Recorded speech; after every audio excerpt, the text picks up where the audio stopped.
This is 5105 Mike, the first aircraft I started flying with.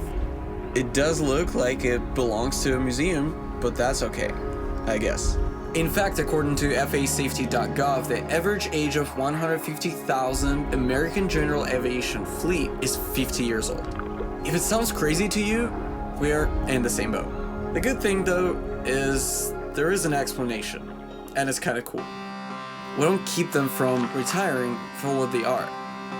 Actually, it's because of what they aren't.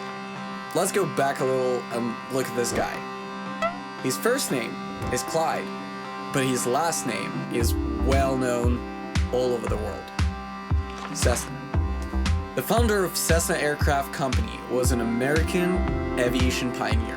Born in 1879, Cessna built his first airplane in 1911. That's 8 years after Wright brothers made history with their first flight. That was one flight school, next to no regulations, and 14 airports all over the world. By 1927, he founded the Cessna Aircraft Company in Wichita, Kansas. His vision was to make flying accessible for everyone. 1930 marks the start of a remarkable era of innovation and bold adventure. This period saw the emergence of legends such as Piper, Cessna, Beechcraft, and a lot more. But the biggest rise of general aviation came post-war, when in 1956, Cessna came up with the world's most produced aircraft, which surpassed 44,000 units, and is still being produced as of today. Cessna 172. Or Skyhawk. Its smaller bro, 152, a compact trainer introduced in 1977, taught generations of pilots. The Piper Cherokee, launched in early 60s, remains a beloved choice due to its ruggedness and reliability. It's all cool, but why in the world of AI, 5th generation fighter jets, electric cars, and quantum computers would still fly these dinosaurs?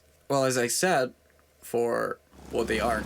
These vintage planes benefit from a simpler era of mechanical engineering, making them easier and less costly to maintain than any modern aircraft. Local mechanics in small aviation communities can perform inspections, repairs, and maintenance without involving a factory.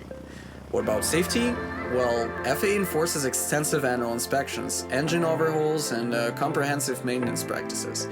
Every part that is necessary for healthy functioning has to be replaced after a certain time of use. Older planes like this have decades of service history, enabling mechanics and pilots to understand and predict their behavior, basically increasing their reliability over time. We have an enormous amount of data on how they perform in various conditions, how they behave in emergencies, and even how they fail. And beyond all the practical considerations, there's just so much joy in flying a simpler aircraft. Without modern autopilot and digital avionics, it all comes down to basic skills of stick and rudder. Flying feels as adventurous as it was back in the days.